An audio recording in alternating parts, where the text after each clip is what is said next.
going through the process. Good afternoon. This is the regular schedule of the Athens City Planning Commission for January 17th, 2008. It is 2:32. We have a quorum present. Mr. Konashiki is not here, but we do have 4 other members. We take sworn testimony. If you plan to say anything, would you stand and raise your right hand? Do you swear and or affirm that what you say will be the truth? Yes, I do. Okay, thank you. Our first case is 0801 Penderford Limited. It's 176 Mill Street. They propose to demolish the existing building and construct a single building with 4 dwelling units. And we heard from you last meeting. And what did you just give us, Beverly? From the fire chief. From the fire chief. Okay, we have a communication about this from the fire chief. We had, do you want us to talk about this? You want to tell me? Go ahead. Okay, we did get some feedback from the various departments. The upshot being is in terms of water and sewer. Some of the questions we'd asked last time was water, sewer, and fire. There was a third item too, I believe. Mm-hmm. And from the series of emails we received back is that although the pipes are old, they're adequate for the Mill Street construction. In other words, the increase from 10 to 16 is not going to be a major problem. Let's see. And they're talking about the size of the pipe, 6-inch tile, clay, and basically a storm sewer was put in the 90s. Let's see. There was the other one from the chief, which is the one I just passed out to you. And part of the discussion we had is in terms of the height concerning fire escapes in terms of the second floor. The other one was him to look at the ratings, and what he brought up, as you see in the letter, which is his concern about the parking underneath. Mostly because when you have cars underneath, fires can break out on them, and a 2-hour rating, this is a conversation I had with him, a 2-hour rating would not be adequate. His recommendation is actually that the building should be sprinkled, and that's the gist of this letter right here, okay? The whole building or just the the parking? That's a good question. He would like the whole thing, actually, but that's how the chief operates. Okay? Yeah, well, Yeah, okay. Personally, I'm not sure. I'd like to see the whole thing sprinkled, but at the same time, at the very minimum, the garage area. The rationale for actually the sprinkling up the upstairs, and again, this is a conversation with him rather on the paper here. He's talking about the external fire stairs, I guess, are something that's not allowed anymore, too, he's telling me. They've been grandfathered in, but the concept of fire escapes don't work anymore, I guess. This was discussed at the staff meeting. I was hoping he'd put it in there a little bit, but he didn't. He would like to see the whole thing sprinkled just for that second floor egress. And really what we're talking about, if you remember the pictures, there's just 2 windows on the side of each one. It's like a 19-foot drop. So that was the discussion that was there. We can have a discussion with the between us or what? Go ahead. When they talk about the sprinkling, he's worried about the egress there. Is he talking about only sprinkling the stairwells and the hallways, or all the inside? Because it doesn't have to be, does it, by law? It isn't one that has to be yet. They haven't said everything has to be yet, or have they? I don't know. I don't know. Steve, well, I haven't had notice from the sorority yet, so if it's required, they would have told me. Somebody would have. Let me get this to the... Hopefully I can clarify some of this for you. My name is Steve Pearson. I'm the zoning administrator, and I have been sworn in. Part of the reason that there are no common stairwells, these are 4 apartments with independent means of egress, so they have no shared areas or, say, fire-safe areas that the building code would require to be fire protected or sprinklered. So each apartment has its own way out. And that's why, because you don't have any common areas like you were talking about, like in a sorority, a common hallway, where everybody comes out of their room and has to exit to that area and then out to the street. That doesn't apply in this case. This particular structure, There's an exception in the Ohio Building Code because of these 4 separate means of egress from each unit, and they don't have a shared exit way. They can be reviewed under what's called they don't call it the ORC, it's the Ohio Residential Code. They call it the RCO, Residential Code of Ohio. And so that's what the state will be looking at as the basic building criteria. And fire separations are required, but sprinklers are not. Also, the section of the code that I had referred to at the last meeting has to do with fire stairs. When you go to what the ordinance says is the appropriate NFPA pamphlet, where it identifies where fire stairs are required. Fire stairs are basically interior ways of getting out of a building. In case of fire, don't use the elevator, use the stairs. It's really fire stairs. Fire stairs are not fire escapes. I think, as you previously mentioned, fire escapes are no longer permitted under the building code as a fire stair.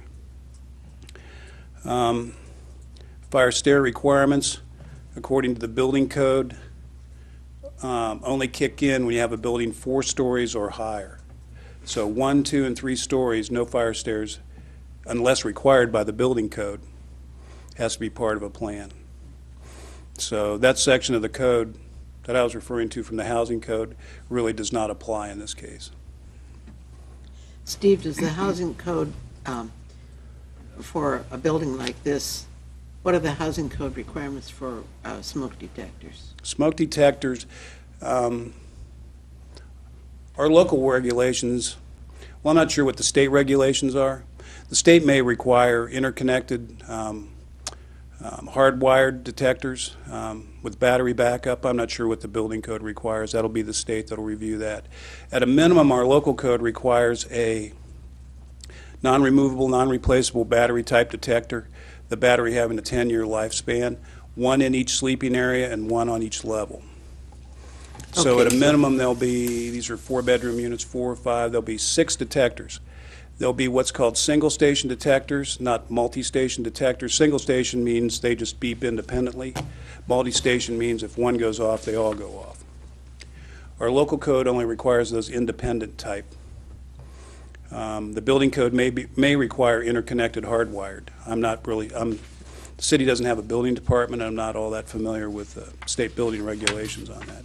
But it'll be whatever the state building code requires. So if only the garage was sprinkled, there still would be a way for people who are on the top floor to be notified that there was a fire and to get out?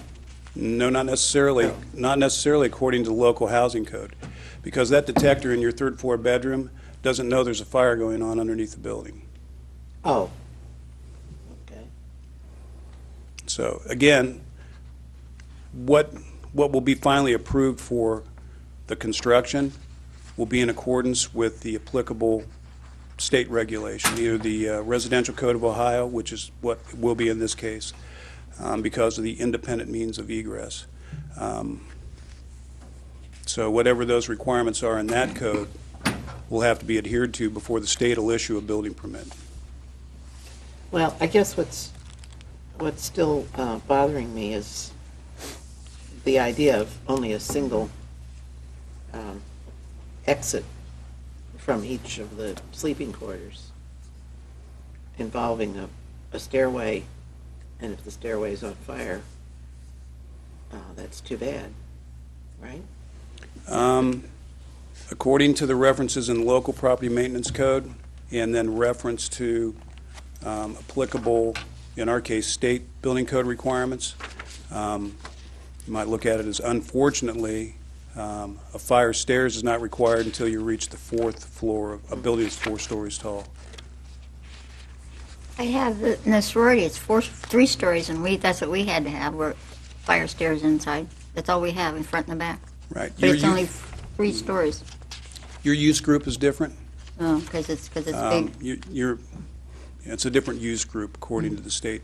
City has zoning categories. The state has We have use group categories, they have use group categories. However, theirs are based on construction type and use of the building combination. So when you have, there's a lot of regulations that kick in when you have 10 or more people in a building that share a common area, which is different than, say, Say, 4 4 independent apartments. units having fire separation.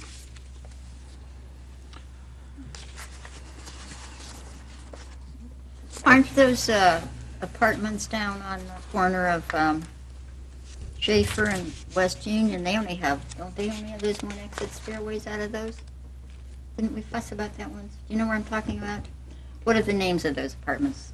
Hungry Howie's or some pizza places there, and the ones College behind. apartments Yeah. on Union? I think, aren't they? Don't they just College have Park those- is right by Hungry Don't they Howie's, just yes. have those stairways, one stairway that comes down from up above? I thought they did exit for all those. I'm not really sure. I've never been there. We went on a They were field constructed trip with there one state-approved time, building plans. Now, if you exit out to an open area, that might be what they have, is open, common exits.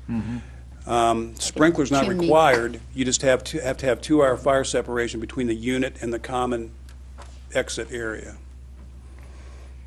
So, and again, those plans, those are always reviewed by the state, and state inspectors actually come out and make sure that you constructed the building according to the plan that was approved.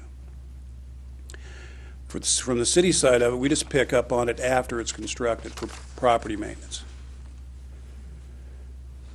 No, we don't have a building department. City doesn't have a building department. The college apartments that you're talking about have an external stairway. They're between both buildings, Yeah. and they're essentially open entirely. Well, the thing we fussed about was it was sort of like a chimney. If the fire goes, it goes right up.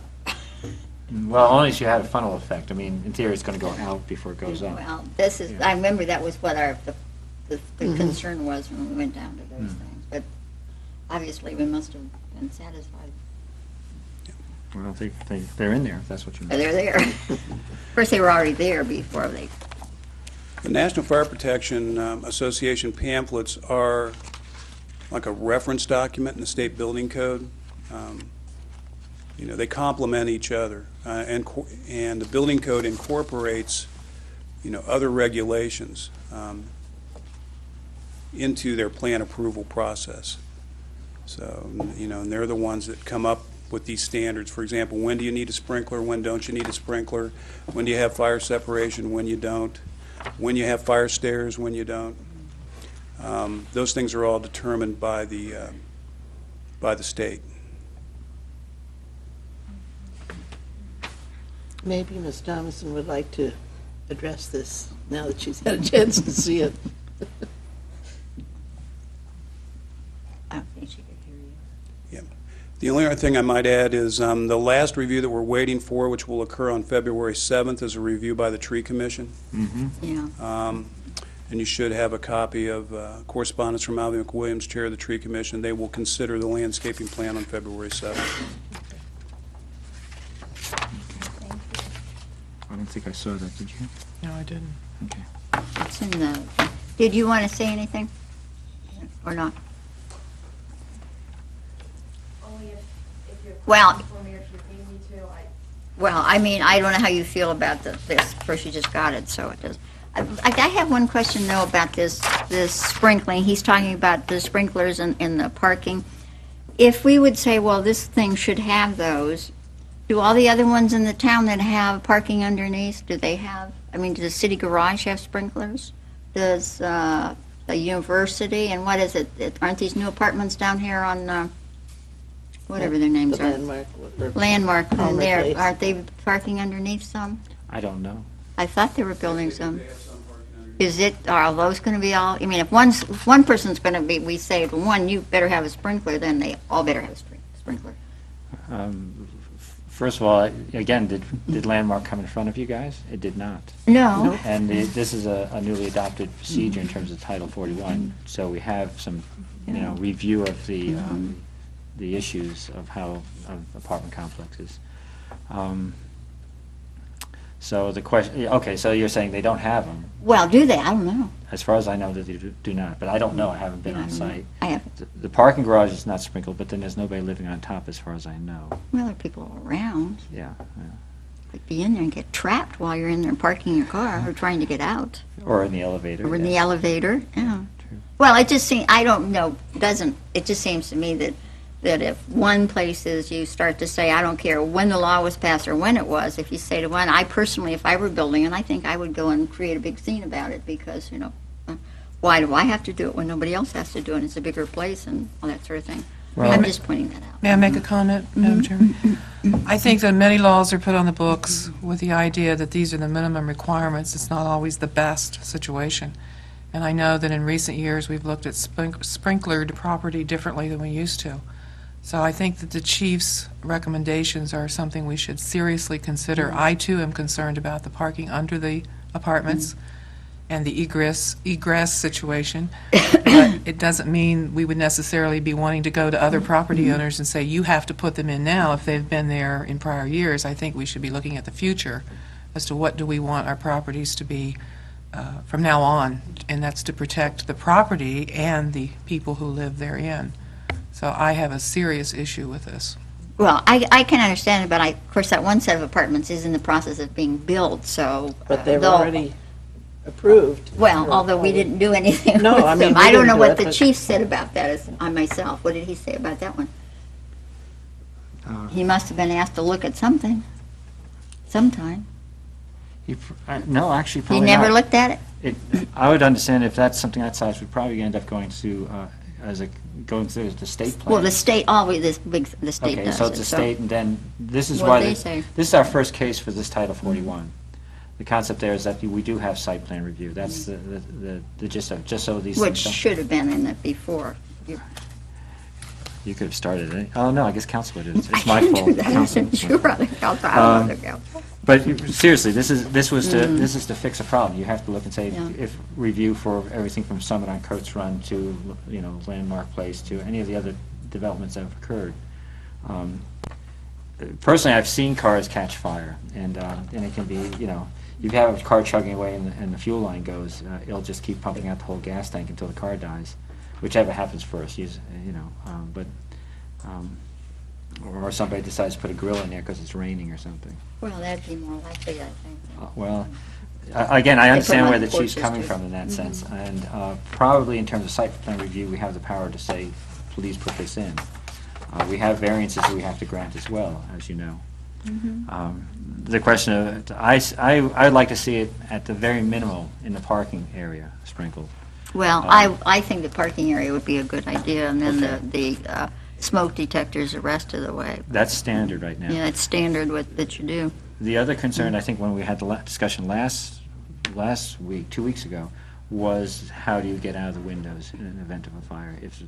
And the height of it. And doing the calculation, we were looking at not just a short distance, but a long distance to drop. And that would be my counter argument for sprinkling the entire place. I don't know what the extra cost is for sprinkling a system like I this, but I don't know there's an either. extra safety involved in that.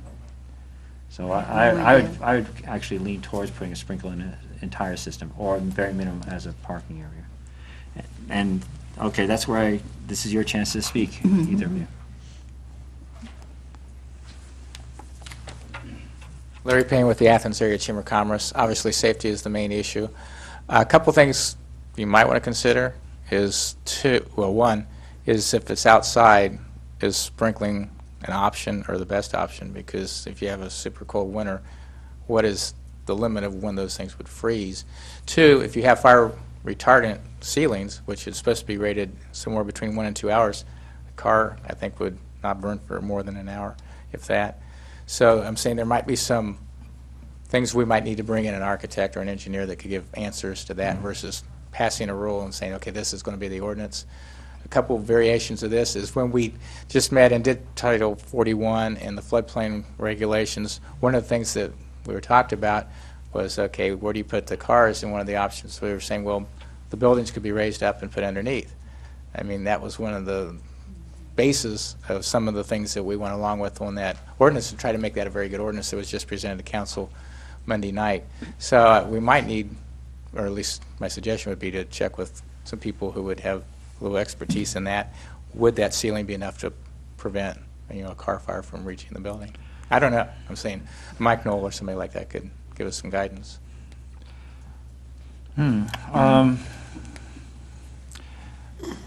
Okay, I guess the process here was to actually have other departments review it and see, put their 2 cents in.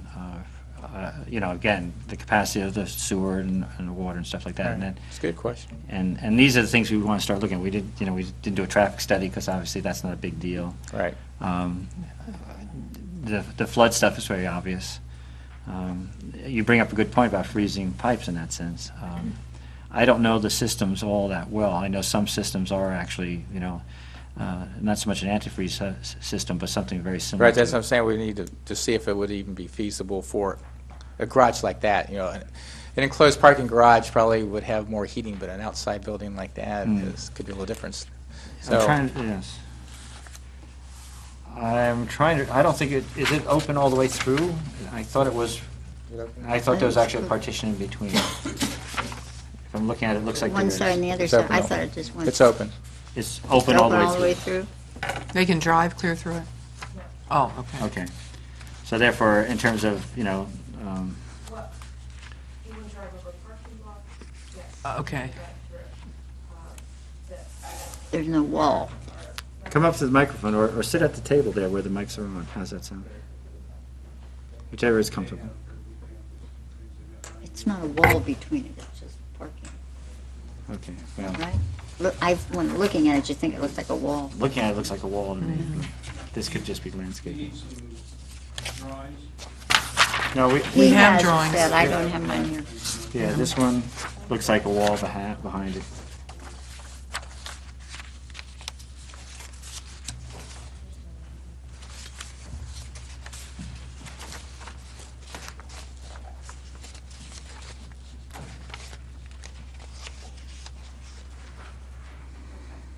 Sorry, yes. To clarify. Hmm. Do you have the one that looks like this? Yes, there is a construction wall going down the center there as support for the building. The building very much has an I support concrete system, rebar poured walls. The center are the utility rooms that we discussed last time. So between, if you envision the I, the 5 parking spots between there are all exposed to the outside. Driving through, no. Putting in reverse, yes. But the side is open. Mm-hmm. If you go back to the other drawing that you have that just shows the visual outside, the side is open and exposed. The outside, but if, okay, if The outside, I assume you're talking about this one right here, right? yes. Okay, so if I'm looking down this way, there's a wall in the back. so You're it not is going to enclosed. see through, like you wouldn't see from the parking lot through to the alley or the alley. Yeah, No. No, okay. So it's got an enclosure in terms of a fire would be contained in that, and therefore it would be. The next question I have, I guess, is the partition between the automobiles, is that open or closed? That is open. Those are open. So you have linkage between the various cars, but not linkage between across from one side of the building to the other, from the alley to the parking lot. Correct. What do you think of a sprinkling system? I know it's an extra cost, but for safety. That is, the attempts are to meet and exceed all of the building codes, everything that is required. Sprinkler systems have a wonderful purpose. And this particular building, it would not be a state requirement, but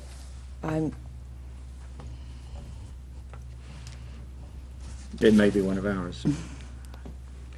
I guess we'd have to take that to a vote at this point, though.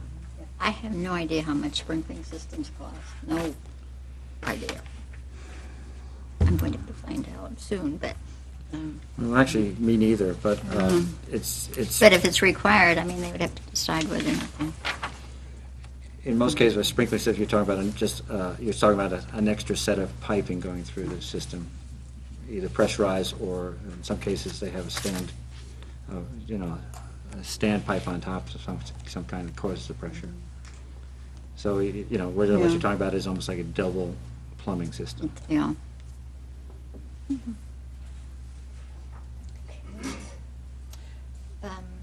I'm I'm confused about the chief's last sentence about the fire stairs. Is he talking about the fact that we were talking last time about outside ladders? Is that what he's? Oh, well, it says, "The fire stair issue, in my opinion, would go away if the building was totally sprinkled." Well, yeah, I imagine it would, but, There is no fire stair. but the, He said but the we were issue. talking about we were talking last time about ladders Which would be fire escapes, I guess. that would be fire escapes, essentially. And fire escapes are no longer legal? External fire stairs, I think. Fire stairs, a fire escape is no longer legal. How about a ladder And when fixed you're to thinking the- about exterior fire Yeah. escape, How about a ladder fixed to the exterior of the building? it's not a. That's a fire escape? No. No, the problem with fire escapes was that they were getting rusty, falling apart, seldom used, little maintained, covered with snow. And so the building code just essentially did away with exterior fire escapes. It's an old technology. Now what's required is what's called a horizontal or vertical, I get the words exactly, corridor that has a fire rating, where once you get out into a certain area, you can exit to the outside, and you've got, the construction is such that it keeps the fire away from you. In each of these, in this case, though, there is no common fire exit area required, because each has its own door out. So there's no fire stairs required and no fire-rated corridors required, according to the building code, state building code. I know it doesn't seem right, and just kind of to go back to, if you read through the building code, the Ohio Administrative Code, the Ohio Residential Code, Ohio Building Code, sprinkler system essentially nullifies any requirement. If you sprinkle it, everything goes away. So I guess that is a true statement. You know, a sprinkler system would eliminate the need for, I guess the chief said, fire stairs. That's true, but fire stairs are not required in this building, to the best of my knowledge. Okay, I think, last meeting you were discussing the housing code in terms of ingress and egress, secondary exits for the bedrooms. Is that? That's correct. Okay, and part of the discussion at that time was how high does a person jump to get out the window, I think. Something of that gist, I may be phrasing it wrong. Well, you had some, there was some height that you said, that it sounded like I was going to send you down, let you jump out the window and see how it worked. Well, that's what I remember. Seemed We're pretty talking far. about 19 feet. Yeah. Yeah, Steve was, I think, was saying the only requirement was like 12, but I don't remember. And that's why I'm bringing it up, and because now we've traveled over to the housing code, right? The actual section of the code that I was referring to You want to jump either one of this is in the housing regulations, which is other places called the property maintenance code. It's section 293306. Section C, fire stairs. All multifamily dwellings and rooming houses having habitable rooms greater than 14 feet above the ground shall be supplied or equipped with fire stairs as a means of egress when required, and shall be in compliance with the appropriate National Fire Protection Association pamphlet. Okay. So They're not you're- required. What? They're not required. The fire stairs are not required. Okay. You know, I believe this is something that probably needs to be looked into in the property maintenance code, because I'm not sure about this 14-foot reference, because fire stairs don't kick in until the fourth floor. You have this contradiction of 4 stories, have to have fire stairs in our local property maintenance code that says fire stairs are required when you have a room greater than 14 feet above the ground. It would almost imply you have two different standards, and ours is more stringent than the state, the fire code. Is that what I'm hearing? Ours requires a fire stairs at 14 feet. The pamphlet says 4 stories. Yep, them. that's 4 correct. stories, how high? 4 stories. Landmark Pretty high. Place is 3. Oh, a little higher than 3. Well, it's still too far to jump. Yeah, fire stairs are required 4 stories or higher, or where you have common exit from the building. Well, 14 feet would be approximately 2 stories, right? Right.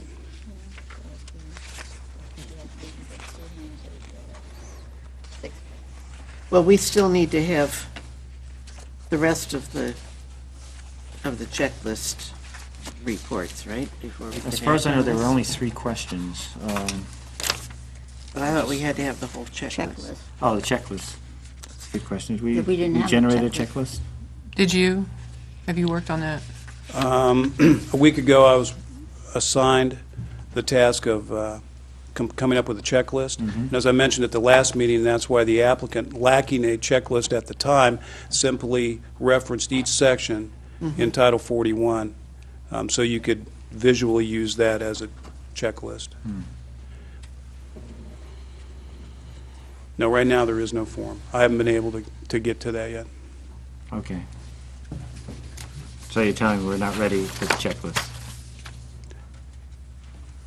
I'm saying that there's no checklist at the moment, but there are the regulations, and the appellant went down through each She did. thing that I will, I'll draft a checklist and give it to the Service Safety Director to look at. But no, there's not one that exists right now. But she did go through each section there, and from that, we had the question about the Yes. water, Yeah. sewer, and the fire, and that sort of thing, and the tree commission. So, except for the memo from the tree commission, we've got all the information we need for this then. That's what it sounds like.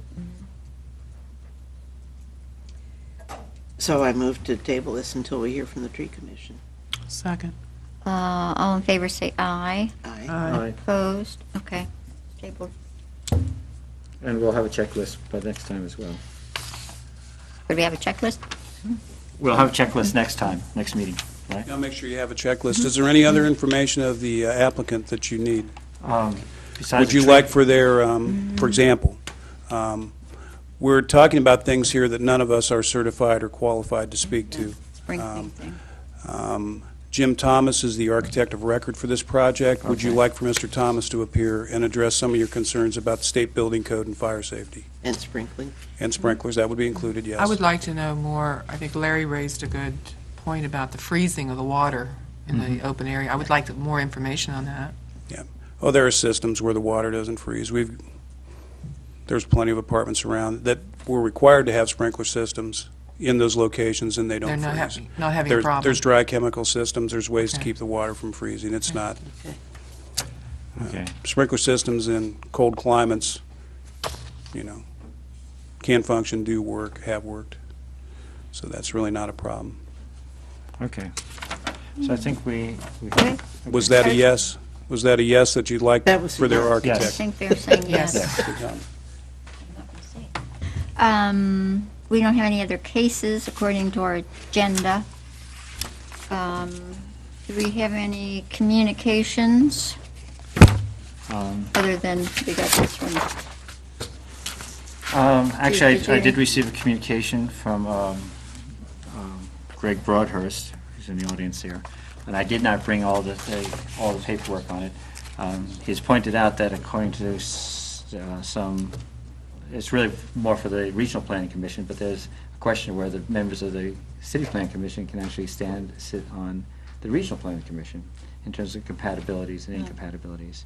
I want to check with the Regional Planning Commission, because it sounds from, anecdotally, I've heard they've addressed this one way or the other before. They have? Yeah. But obviously, they did not remove all the members who are on the Planning Commission here from there, so they must have reached a conclusion and some kind of dialogue with it. But I need to check on that. There's only been usually one member plus the mayor and safety service director. But that's been going on for a long time. I know. And I was on the Regional Planning Commission when I was on council, which is, Supposedly, Maybe kind of that's not, strange. yeah, that's not the incompatibility. The two planning, I think, Oh. is the way it Except works. they really should be talking to each other, Yeah. it seems to me. I would think so too. Yeah. Yes, that, it sounds counterintuitive. I guess Yeah. that's what I'm Yeah. coming to conclusion. So that's why I want to check with them on the next meeting. So that's the only communication I had at that Did time. anybody else for communication? Steve has something. Good. You didn't do it last time. 2 meetings ago, the Planning Commission, Margaret Schaefer representing William Tremblay. I had forwarded you a request to rezone the area where Toscano's Restaurant is located.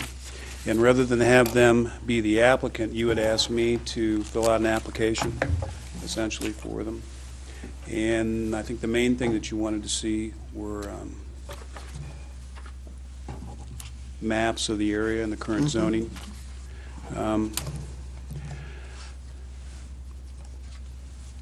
Going down through this list, there's not a checklist, but there is a list of things. Name, address, and phone number of the applicant, I have that. The proposed amending ordinance, that'll be determined by the zone that might be proposed. The present use, I have a statement of that. The present zone, present use, present zone.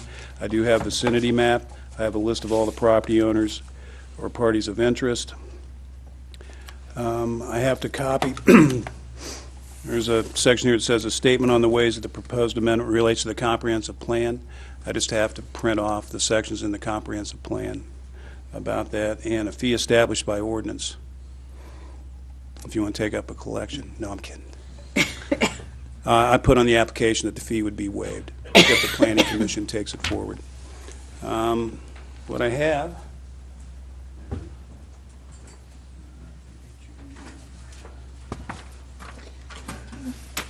Thanks. At this mess. First thing I have is just kind of a large overall drawing that shows all of the zones in the area, and I highlighted the parcel in question. It's a very long and narrow parcel that goes from West Union Street to Depot Street. On the next page, I've just zoomed in a little closer, taking the tax plat and then highlighting the lot in question.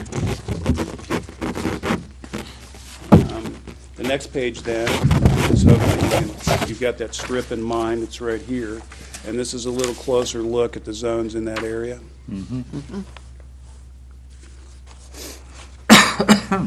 And I guess the last page is just a blank sheet. However, whatever zone you might Want to draw in? like to put to it. Yeah, I didn't bring my crayons. Okay, so most of this is already, that's built out is all M zone already. I'm a little bit puzzled by that, how that works. It's, Well, it was because it was a PUD and it didn't matter what zone it was. Okay. And that's why that happened. And then we had sent requests to council to get some of the other M zones rezoned, and that didn't happen. maybe some of the B1s we did too. Yeah. That didn't happen either. Did, it connected with this, did we formally ask the law director for an opinion about whether the PUD could be added to or not? I have not. We formally talked done about We it. talked about it, but Yeah. I did not get to him. I Yeah. shall. Was it originally part of it? It wasn't, was it that section? No, it wasn't really, it wasn't originally part of it. Okay, so it sounds like okay, so we need to find out whether we can make an amendment to the older PUD. Yeah, and if we can, then there's not a tearing rush about changing the M, because it would be, I would assume it would be covered by the PUD description. But the reason it wasn't included was because it was still owned by the railroad. Okay. I guess that's my confusion in that sense, because I thought planned unit developments were only allowed in the zone that they're functioning. But again, I wasn't, I was a spectator many years Well, ago on this. at that time, the rule was that a planned unit development superseded the zone, whatever the zone was. because the planned unit development could be mixed with commercial and residential or whatever, and it had a purpose to have that mixture that didn't have anything to do with zone. And so that was, in the 80s, that was the philosophy. Whether it was the law or not, it's another matter, but that's a different law directive. Okay. And I think that business of whether it can be added to the PUD or not is a crucial question. Mm-hmm. Of course, if not, then we either generate our own PUD, which of course is too small an area to do. Yeah. It requires 2 acres. And in the Or meantime, rezone. we need to also be looking at trying to do something about the M zones. And Yes. if we're not going to change those from M, then maybe we need to rewrite what an M zone is, rewrite the definition. Okay. I imagine some of these areas right now would fall into a B3 zone, but again, we'd want to look at the setback rules and all the requirements of Right. an M zone. There isn't anything over in here, is there, now in this? Where? I mean, there isn't any real manufacturing in any of these. No, there's the There's that HDL. one, Oh. HDL, and then there's what, Yeah. little place on the, I guess it goes right in there. All HDL, Laughlin has his vending, but that's not really That's not, manufacturing. you know, but isn't there, That there used to be a little- foundry type thing right in there, wasn't there, someplace in here? Yeah, I think there was a foundry there, and the foundry, wasn't that the That, university is that that foundry? and little it's- thing right there? Is and that it's- that right there? And hasn't that been moved over to the foundry building attached to Siegfried? Yes, So- yeah, that's, So- that's storage right now for Laughlin's building, I think. But it's just that tiny little M thing. It's glass blowing, I Yeah. think, if I remember correctly. So we probably, Looked like they took letters and numbers and just threw them out, and where they landed, that's what they called it. It really does look like that. Didn't you do this? You were making. I was, no, I wasn't, but this is what we're talking about, there are all these things here.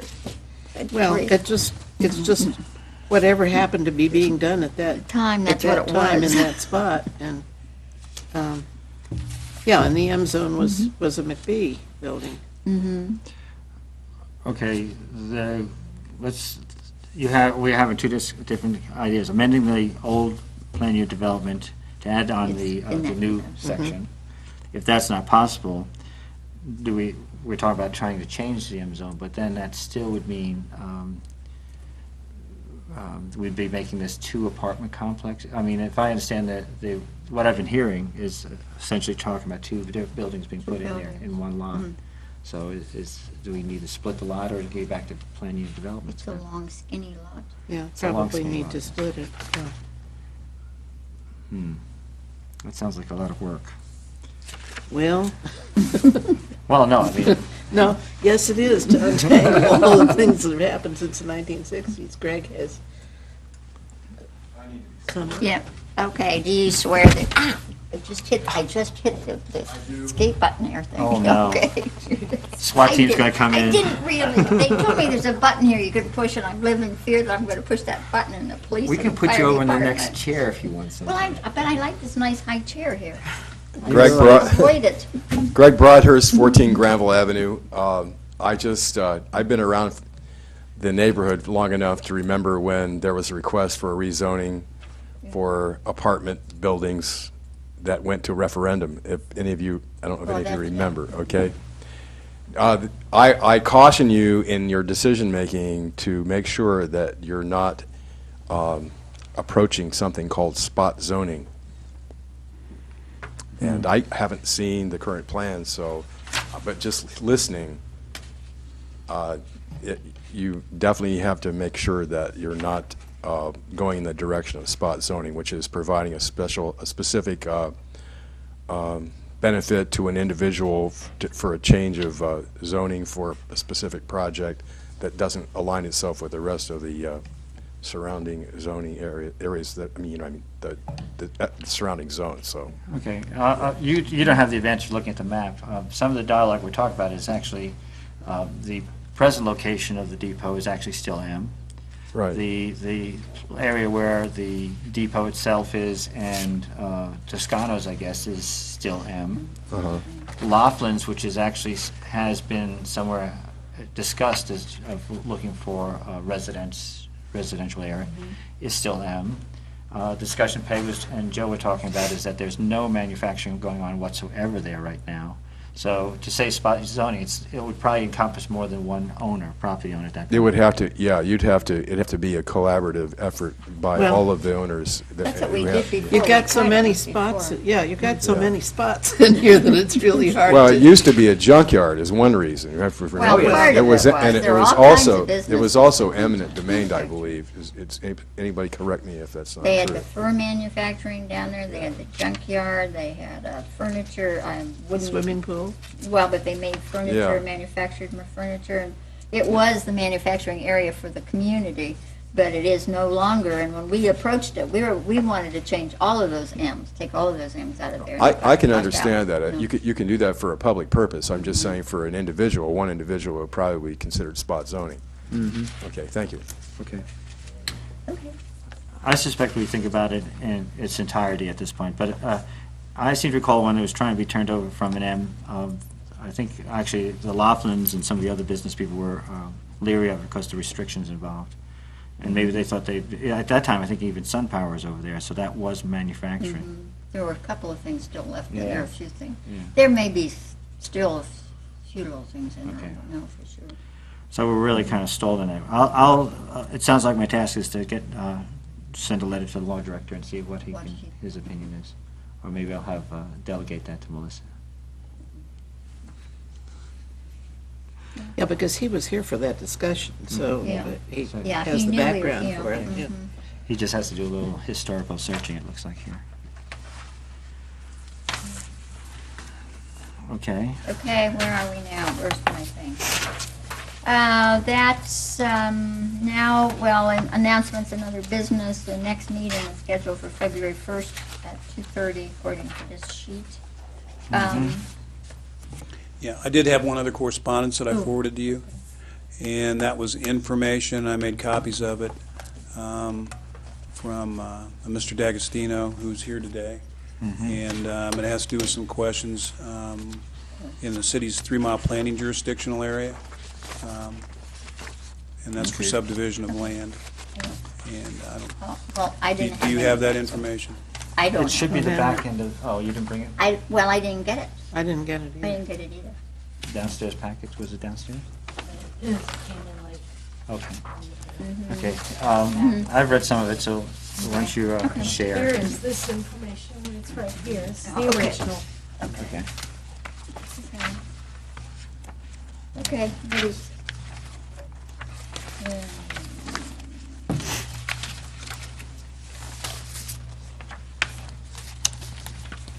Where is this Waterloo Township? Fox Lake, I believe. Fox Lake is within 3 miles? I didn't realize that. There it is. Grow all the time. Depends on where you count the start counting, move out. Okay.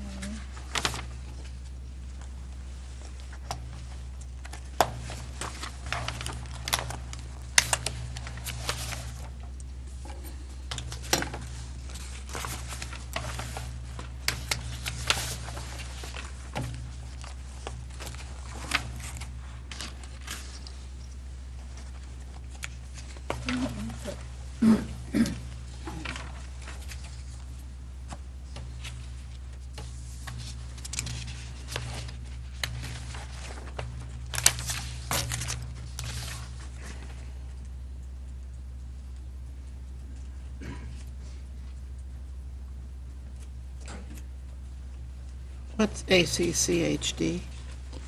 Athens. Athens City County Health Department. Oh, okay. Did you get sworn in? Now, do you, Don't hit that button. no, I won't hit the button this time. Do you swear that anything you say will be the truth? Yes, I do.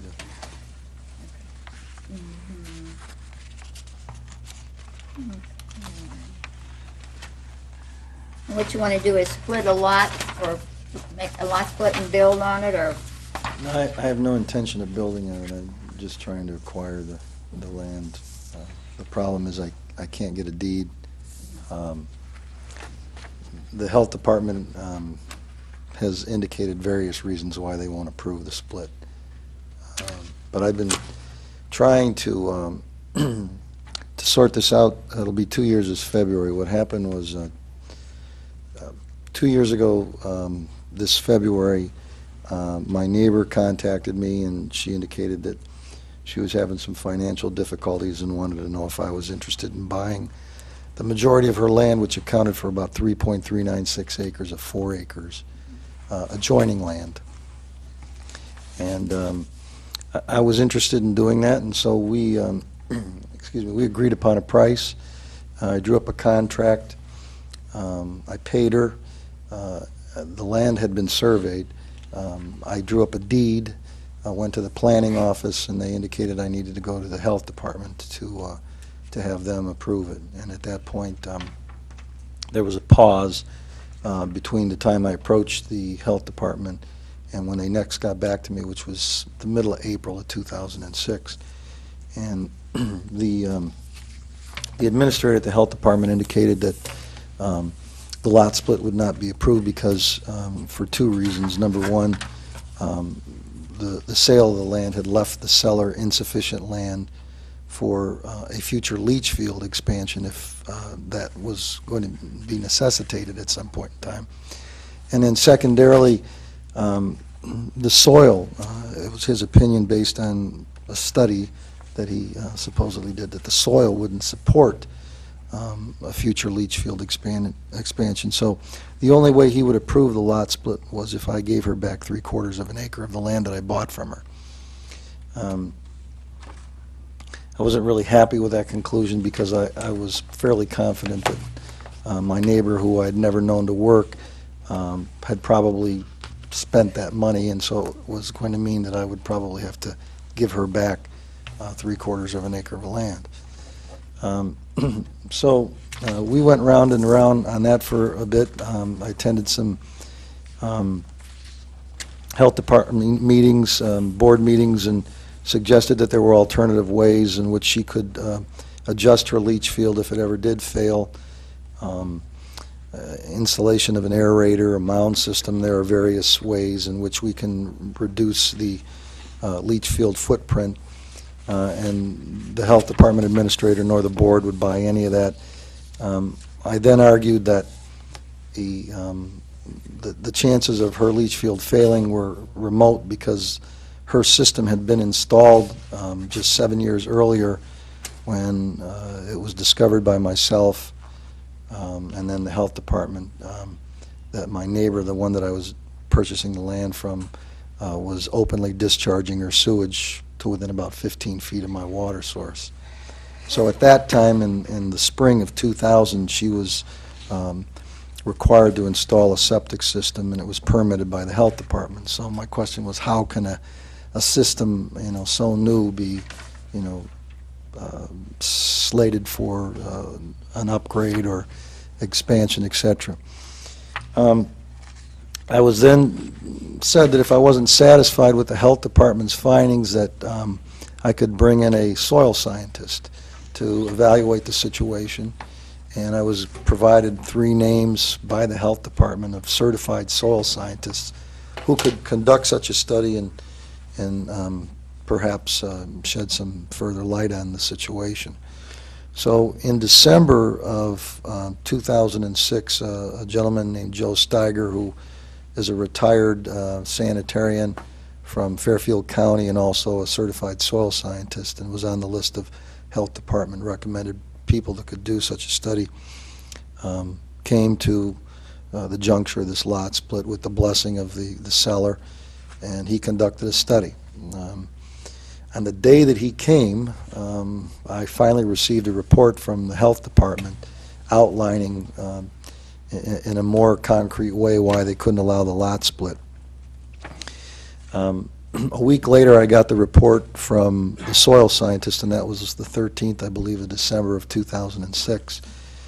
And in his report, he not only identified that there was sufficient area, but that the soil was of a quality that would support a future leach field expansion, and he included in his 9-page report a map that showed 2 possible future leaching areas contained within the seller's remaining land that would allow her leach field to be expanded when the time came. I immediately sent that information to the Athens County City Health Department Administrator and requested a meeting. I was finally granted a meeting in January, I think it was the 18th. And at that time, he kind of changed horses, and I'm speaking of the Health Department Administrator, and said that he was not going to allow the lot split because we had to take the seller's septic system out of the equation, that it was flawed. In spite of the fact that in his December 2006 report to me, it said, well, the septic tank in her system was in disrepair. The system was doing as it was designed to do. It was retaining the discharge from the house. At that point, I didn't know where to go. Probably in the spring, early spring of last year, I started contacting state health department officials, and at that point I learned that the health department here locally could not prevent a lot split based on the condition of a seller's current septic system, that was something that they couldn't do. At that point also, a new set of regulations specific to the Ohio sewage regulations took place, and that was in January 2007. And then those were repealed in July of last year.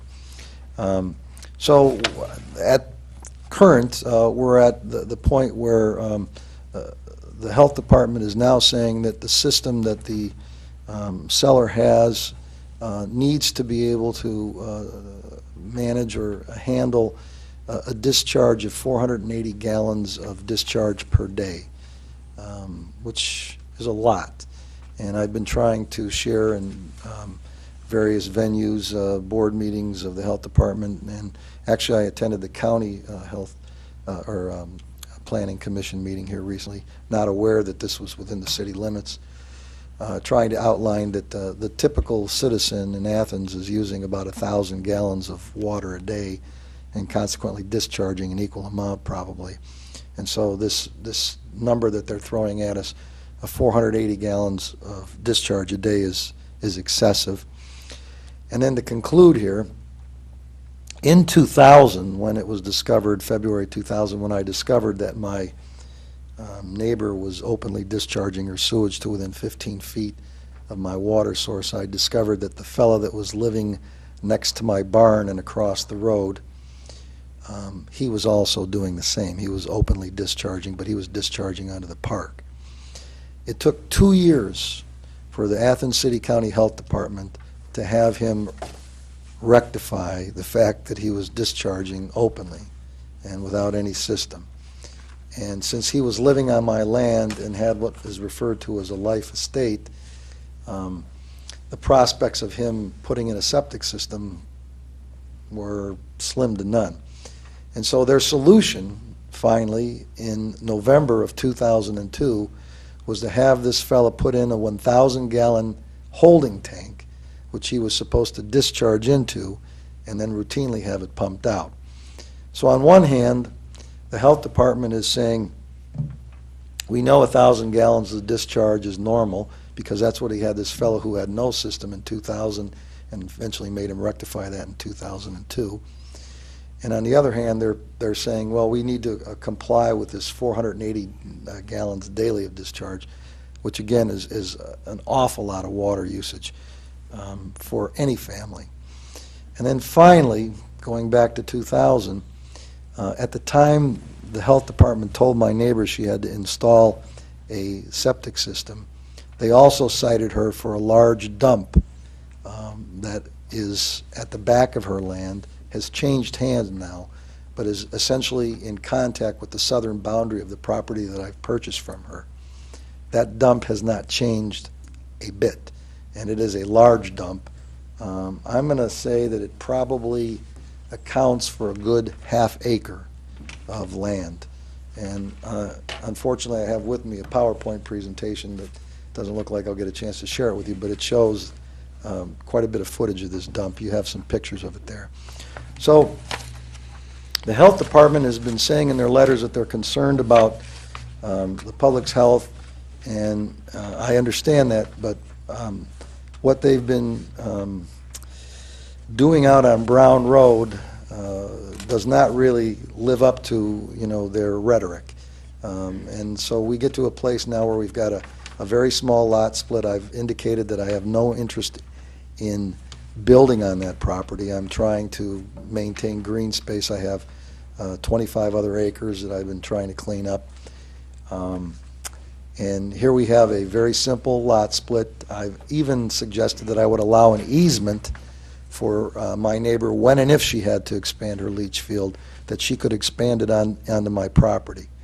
And so I guess what I'm asking for you all is to take a closer look at this and see that there's been a lot of inconsistencies in inaction on the health department's part. But in this one particular case, for whatever reason, the health department seems to really be playing hardball in a case where I really feel they don't need to. Okay, Marty came to the Regional Planning Commission last month, early this month, or I should say. And pretty much what he's saying is the narrative he gave before. I have not seen the Health Department's file on this at all, or the track of it. Basically, this discussion went on until they realized where we were talking about was within the 3-mile limit, and therefore they could give it to us. I guess really the question is again, I'm new at this. This would be my second time on Planning Commission here. The way I understand the process, though, we're dealing most of the time with subdivisions, major subdivisions, and some minor subdivisions, not really lot splits, except in the case of variances. Usually, the variances that we're seeing has to do with either easements in terms of access or easements or size and shape of them.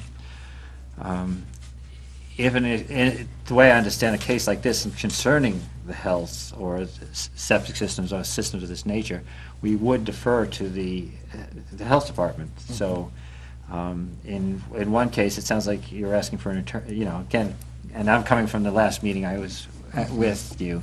You're asking us to second guess the health department when most of the time we defer to them for the information. The other thing is that we would have to really want to review their file and see what they have. And again, and long and short of that is most of the time we'd say, okay, technically this is what we look at, and we defer to them again after we looked at that file. If you're asking to be put on for one of the next case agendas for the next meeting, probably we need to get the health department records and see what they're talking about too. Is that what you're asking to? Yeah, I am, and I think my concern in this entire process is it doesn't appear that there's an oversight board for the health department other than their board, which is handpicked by the administrator. And in my opinion, the health department's administrator has not been truthful in his studies that he's purportedly conducted. It's cost me extra money and obviously a lot of extra time. And if we go as far back as to 2000, he has not followed through, or his department has not followed through on cleaning up what are, in my opinion, are far more serious health issues, such as this dump. Where's the oversight? It's me and his board, and, it's kind of like he's got the ball, and if he doesn't want to play, he's going to go home. So that's kind of where I'm coming from. And yes, I'd like to be put, on the next agenda if that's possible.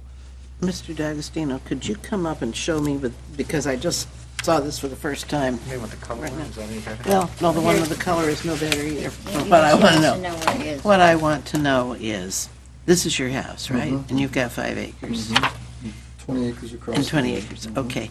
Where is the lot split that you wanted? So here's my neighbor's trailer, and so the land that we're talking about basically is in this. I area see, right in that here. white space. And the majority of Brown Road, which is 1.5 miles long, is dominated by this park. So this is all green space, this is green space here. And there's only 9 dwellings on Brown Road, and the majority of them are past the dam, which is right here, so the majority of them are down in this area here. So this is as close to the town as it can be. It's pretty rural. I mean, there's not a lot there. The other thing I wanted to ask is, you were talking about the average consumption, water consumption for a family, and the city is 1,000 gallons. 1,000 gallons what, per month? Oh, okay. Yeah, he said said a day. day. Oh, I was gonna say a day. Yeah. said a Yeah, day. okay, because I was assumed trying that's to, what you yeah, minimum. okay. And So, I've got records from very large houses, 3,600 square feet, to an average size east side dwelling, 1,500, to a fellow who's living in a trailer on Lurg Road, whose dwelling is identical to my neighbor's, and by all accounts, city water, LEAX, 1,000 gallons a month is a normal, reasonable amount of water to be used by one person. And they're saying 480 gallons a day of discharge, which is 15,000 gallons a month. And that is just a tremendous volume of water. And in this day and age where we're trying to conserve water, we're trying to reduce our footprint associated with the installation of these systems. What the health department is suggesting is let's get and make these systems bigger. Let's make them take up more space. And, you know, technology is going to allow us to dispose of our waste, I believe, in the future, in more efficient fashions that are going to require a smaller footprint by the human population. So I think what they're suggesting is really out of bounds, and their soil scientists, their recommended soil scientists have said, your study that you did, and my results are in opposition.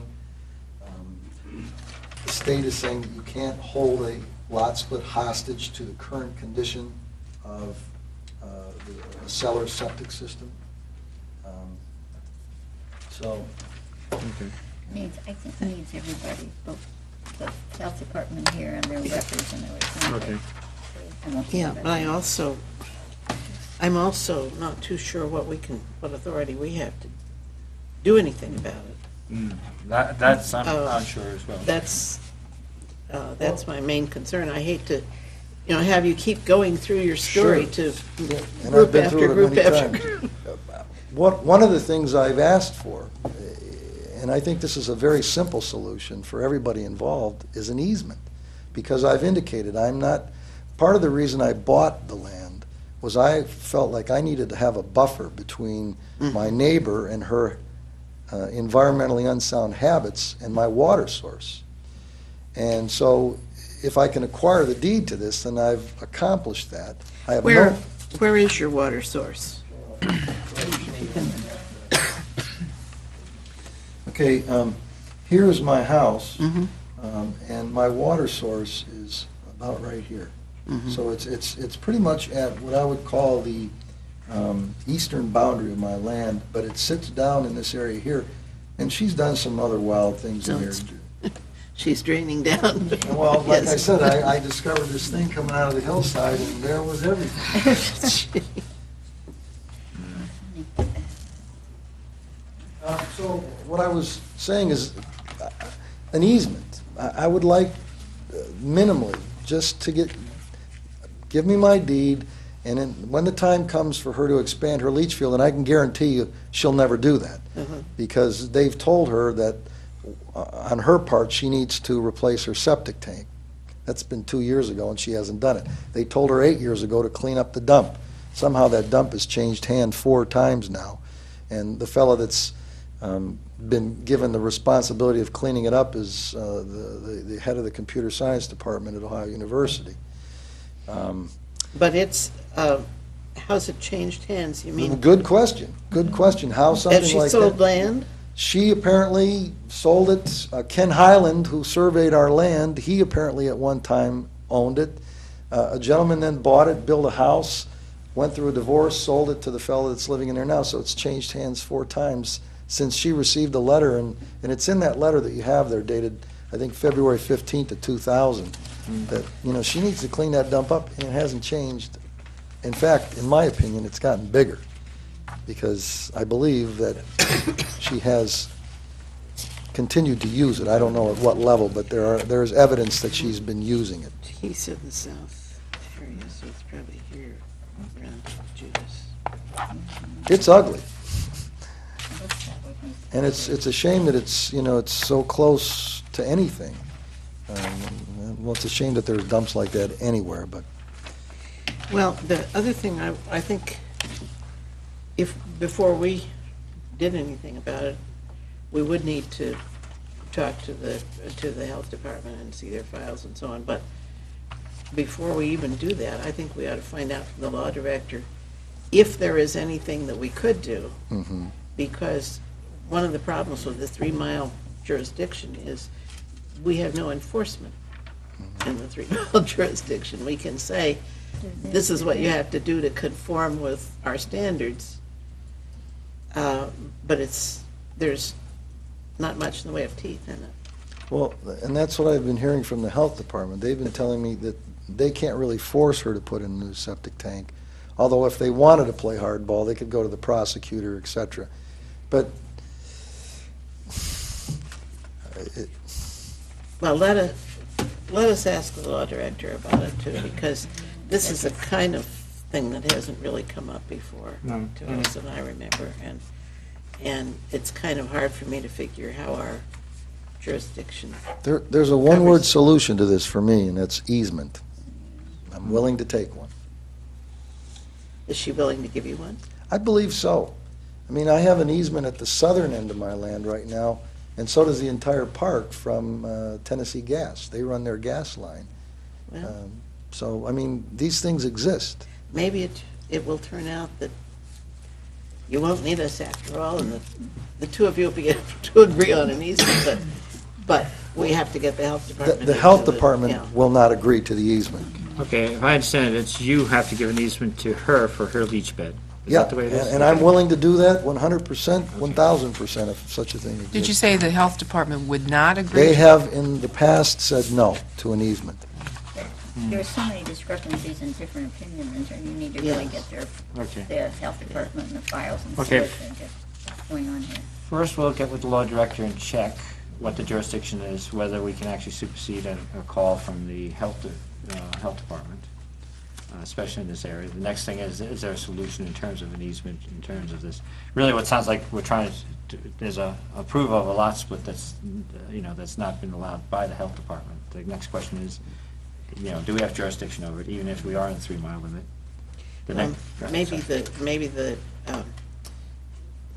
Maybe Chuck Hammer would come in and explain to us why he thinks it can't happen that way, and maybe then we'll all find a solution. Okay. Well, so there are some But I think we need to differences ask of him if he opinion would in come here and and talk to us discrepancies about it. about things that he might be able to answer why they're doing what they're doing and why not.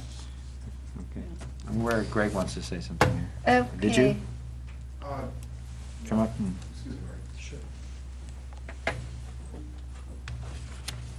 I am not privy to the file, so just from listening, I'll just give you some impression I have. It seems to be going in the direction, as what Marty said is true, of a takings issue, and that definitely needs to be looked at, because if there's already been a legislation that was approved and then repealed, that they based this decision upon, perhaps, I don't know, perhaps, and the fact is that he's not being given the benefit of the use of his property, then it definitely is a takings issue. If the decision is not based on a foundation of law. You understand what I'm saying? Yeah, I understand what you're saying, but I think we have to bear in mind that we've got one side of the story here, and we really have to have the health department's side too. Oh, certainly, but also probably input from the, like you said, from the law director in regards to a potential takings issue.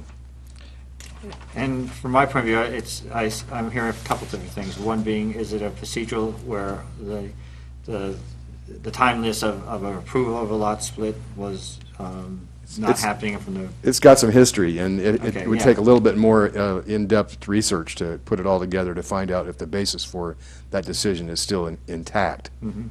That's what I'm saying. Yeah, and again, to agree, is it a shift in requirement that's been shifting in terms of what's required for a leach bed and the requirements thereof, or has it been a procedure in terms of how the lot split was done and the timeliness of the response? Exactly, and actually we do have jurisdiction, we do have enforcement jurisdiction in the 3 Mile area. this, I mean, maybe it Mostly hasn't through happened the- previously, mostly but, through the Through health the health department. department, they're the ones. well, who yeah, do but it. also through the, through the city attorney, if it was necessary. I'm just, this is not this is something that people have kind of not gone in that direction, but that's a sidebar. I just wanted to address that, what I'd heard about that particular issue of potential takings. Thanks. Come up to the mic, please. Put the TV there. I failed to mention, just very briefly, is that I've been asking the health department, were they holding this lot split hostage to the 2007 regulations? And if they were, I felt that was something that they shouldn't have been doing, because the lot split was initiated in 2006. And then, of course, as he just mentioned, those sewage regulations were repealed in July of 2007 by the state legislature, because they were found to be costing folks a lot of money, and so they're being tweaked, and apparently to be rolled out in another form in 2009. So were they holding this lot split to a or was the health department proactively instituting regulations prematurely in 2006? And I've not been able to get an answer on that. Okay, thanks. Okay. Do we have this? Steve has a Oh, comment. Steve, okay. I spoke with Mr. Hammer this morning. He had intended to attend this meeting, but he had a family emergency that he had to take care of. So just so you know, he had intended to come, but there were some other things he just had to take care of. And I think he would appreciate the opportunity to address the Planning Commission concerning the jurisdiction and authority of the Athens City County Health Department as it relates to, his jurisdiction and authority here locally, and how that's influenced by, legislation from Columbus. So Mr. Hammer would be glad to attend and explain the situation from the point of view of the Health Department. So if you could just contact him and let him know the next meeting time and date, or I'll let him know that he needs to be here at the next meeting. Let's invite him to come, yeah. Yeah. Another thing I'd like to say, too, for a little bit of clarification, the Athens City Planning Commission and the 3-mile planning jurisdiction radius has to do with major and minor subdivision of land both. Minor subdivision is also known as lot split. Okay. Same thing. On your behalf, I process 50 to 75, some years 100 of those. I do not sign off on them anymore. I bring them up for a planning commissioner to sign. Normally, it's the service safety director that I have sign off on the planning commission's behalf, but the planning commission has to approve all minor subdivision of land or lot splits, whichever you want to call it. There is a list of things that are required before a signature from the planning commission can be obtained, and very simply, one of those is approval from the Athens City County Health Department or the Health Department of jurisdiction. So That almost Just implies say- that we don't have jurisdiction. They have higher jurisdiction. If we need Well, to sign off, then. you have jurisdiction over the approval of the subdivision of the land. And then there are several other categories of things that should precede your signing off on the division of the land. Yes. and So the that requirement- includes input from the engineer's office. It's done by a registered surveyor. Math accuracy has been checked by the engineer's department. Health department has given its approval. There are no variances required. It's not a very long list, but it is something that's checked with every lot split. So like I say, there have been years where I've processed 100 of those. Okay. Okay, thanks. Okay, now we're at number 5. Opportunity for citizens to speak about items not covered on the agenda. Is there, okay, great.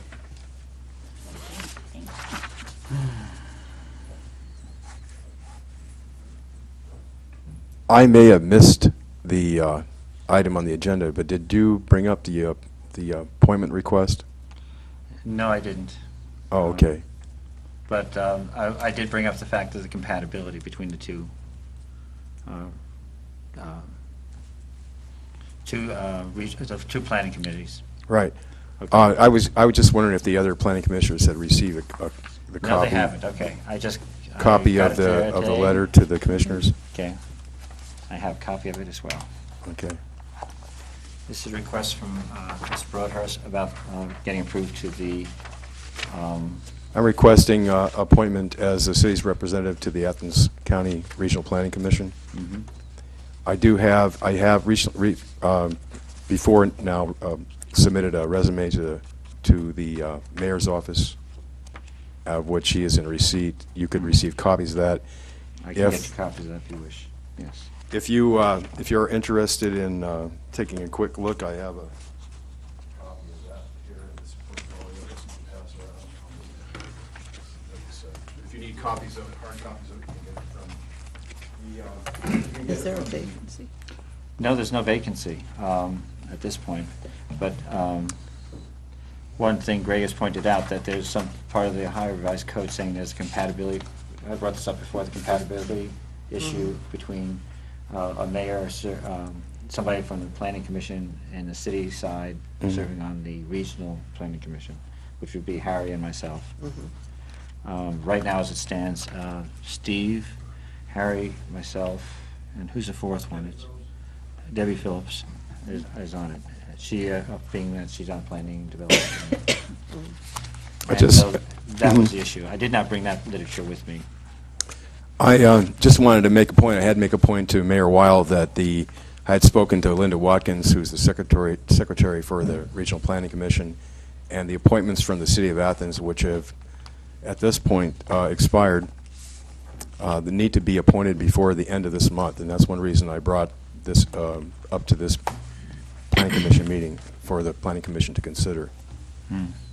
Okay. I was So not that aware business could be taken care of in a timely way, as well as to make my own application, so to speak. So if any questions about that, of course, you can speak to the Secretary of the Regional Planning Commission, like I said, Linda Linda Watkins. Watkins, at the County Planning Office, and I'd very much appreciate your support in my... Okay. Our next meeting is the 1st, which will be before the Regional Planning Commission, and therefore we should be able to get that. I was just making the suggestion in order to, that's one reason I wanted to make a point of it at this meeting, because the 1st will actually be after the date of which the appointments need to be made, in order to comply. If an appointment is not made on any of these commissions, the person in the position remains there until the appointment is made. And the business is valid business conducted. I mean, I've been on a couple of these, and this is exactly what happens is if the appointment's not made by the exact date, the person continues in that office until the appointment is made. It should be made as soon as possible, but that does not affect the business. Well, this is the reason why I brought up the issue of the compatibility issue that I presented to the mayor's office. I think there have been people on these two commissions all along from all these different organizations. They really need to talk to each other. Well, I've already presented the documentation from the Attorney General of Ohio to the mayor's office for his consideration, and you should also take a look at it. I'll get it to you. Okay. And again, really, I was trying to figure out why it hasn't been an issue before, and Because anecdotally, I was told it has been an issue before, but Yeah. it's been resolved one way or the other where there was no change. And I need to find out why. Okay, well, like I said, I would appreciate your consideration, and I did bring up the information not so much for the purpose to promote my own, my own appointment, but to offer myself in the stead of, of a couple positions being vacated. So, thank you very much. Okay. Is there anybody else have?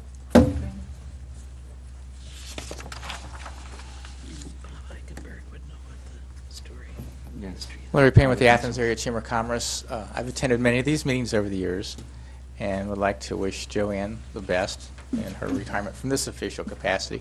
There's no doubt we may not have always agreed with your votes. Oh, you didn't. I did say personally, but over the years there's been no doubt of your dedication to the city, and especially historic preservation, which is something that I care about and the Chamber does too, and we'd just like to wish you the best. Thank you. And I would like to move that we thank you for your many years, 12 years, and Second.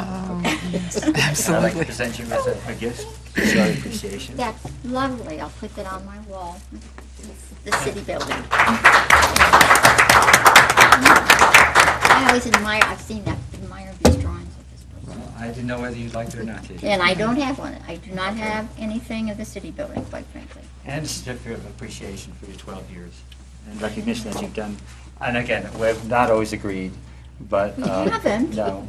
I'll light a candle for you. Oh, I'm lighting a candle for you. Okay. But I do appreciate your candor and your insight, and I hope you stay involved and come in and crack the whip once in a while, too. I thought I'd go bother the Board of Zoning Appeals for a while. Oh. Oh, dear. Maybe. Or the city council. I've got a few ideas that I want to go to the city council. Well, thank you for the service. And the commissioners. Okay. Joe, the meeting for the next time, I think the date's wrong. It should be the following week because the 1st is Friday. And I know that because it's payday. I just read what it says here. Who's in charge of that? Who's in charge of That's the how you go. calendar? I don't know. Okay. Whatever the day is, it says. Probably the here. 7th then, huh? That would be right. Yeah, 7th. Okay. Yeah, okay. See, I didn't look at my calendar, so I don't have to do that anymore, so I pay I no just attention. looked at the memos here. Mhm. I'd like to add something to the appreciation for you, and that is that without you on the commission, we won't have a third grade teacher to throw the That was fear of in God third into grade people. none that I did. I did. She's talking about a person who used to come all the time and was kind of difficult to deal with. And that I got on this thing, and one of the first things I did, I guess I really took him to task. And she said because I reminded him of his third grade nun, the teacher he had in third grade, he never came back. He really never came back. Okay. So you're going to have to practice that to be a third grade nun. And Chris Fall is in the audience there. She'll be replacing. And I was looking for bylaws on how we do chairs and all the procedures, and I guess they're lost in the annals of history someplace. Well, I never saw them. I was just told they existed. So. Okay. Well, in your leisure time, can you look in the museum, please? I don't think they're in the museum at all. But, you know, I do have Sarah Hendricker from her house. They brought over once something like maybe 10 boxes of things. And it's conceivable there might be something in one of them. Skeletons, maybe. I don't know, but I never went through all. I went through a lot of it, but it's conceivable. Okay. I say thank you for the service. Thank you all very much. I've enjoyed it. And now that I'm a famous television star, too, that's one reason I have to leave is because, you know, I'm so many engagements that I have now that I'm an international television star. France, I hear. Okay, minutes, we have to get back to something else. The disposition of minutes. I gave Melissa one Correction. correction that's on the last page. There's a The sort sentence of was an incomplete incomplete. sentence. Let's see, this sentence, But procedures stop. Yeah. Okay. which might give us a lot of answers. Okay, Okay. I need a motion for approval as corrected. I move we approve as corrected. Second. All in favor, say aye. Aye. Okay, the last thing we have to do here is adjournment. Okay. Move we adjourn. Second. 4 o'clock, that was pretty good. Thank you. I don't have to go back to